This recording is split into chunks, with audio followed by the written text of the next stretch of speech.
Hi guys. Ganong mobalik man atong Ginoong Jesu-Kristo sa ikaduha nga pag-anhi. Guys, ang tubag ana guys kay iyan ang promise nato guys.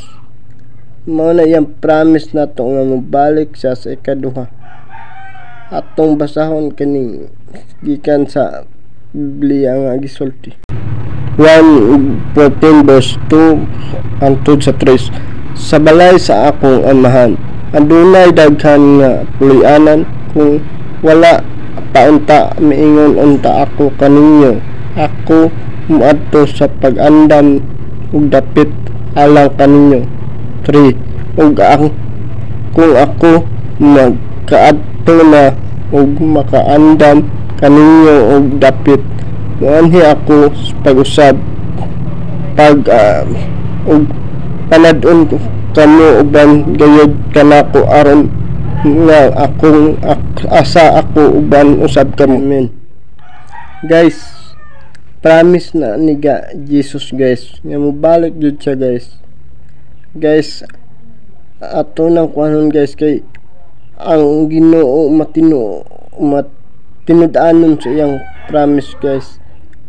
Mubalik siya guys sa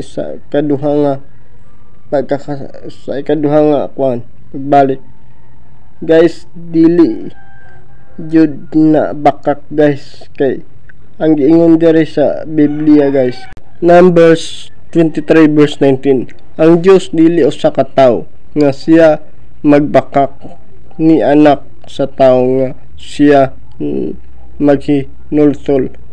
Siya nagasulti ug dili siya magabuhat ni anak. Kung siya nagapamulong ug dili niya kana pagabuhaton guys.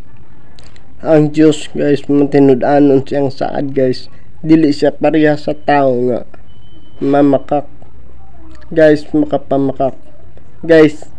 Ang atong Ginoong Jesu-Kristo guys matinud-anon siyang mga sulti. Kung naistorya na niya nga mubalik yun na siya guys. Pero guys, kibaw ka guys nga dugay walay nakahibalo nga kano sa siya mubalik guys. Para mubalik yun na guys kay ang giingon diri guys, Mateo 24 verse 36, apan nahatungod ni adtong adlaw ug taknaa walay usa nga nahibalo kung ano sa bisan pa ang mga mandulunda sa langit, bisan pa ang anak, kundili ang amahan lamang. Guys, wala siya kibaw ug kano sa siya mobalik, pero mobalik siya kay maski ang mga manulunda sa langit, mga anghel guys, wag kibalo guys kung kano sa siya mabalik guys. Guys, pero guys ingon siya sa iyang mga saad guys nga ang iyang pagbalik guys sama sa kawatan. Usa po na ka verse nga ingon niya, gibuyan niya dito sa iyang mga saad guys kay ang usa ka kawatan guys musulti ba siya kano sa siya mabalik. Mao na yang gikumpara sa usa ka kawatan ang iyang pagbalik guys. Atong tuhan guys nga mabalik si Jesus Christ guys kay siya ang atong paglaom guys. Kung di siya mabalik guys wala tay paglaom. Pero guys wala jud tay ka ibalo kano sa siya mabalik. Ug mao ko ni ang gisulti pud sa Bible guys, Titus 2 verse 13, nga nagapaabot sa bulahan nga paglaom ug sa pagpadayag sa himaya sa atong dakong Dios ug manluluwas nga si Jesu-Kristo. Guys, aton tuuhan guys ang iyang pagbalik guys kay nakasulat na sa propesiya guys nga siya mobalik guys.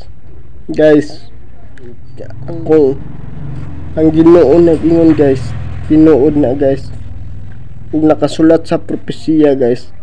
Actually guys, mas daghan pang nasulat sa New Testament, sa New Testament nga sa ikaduhang pagbalik ni Jesus kaysa sa atong una nga pagbalik ni Jesus guys, nga propesiya.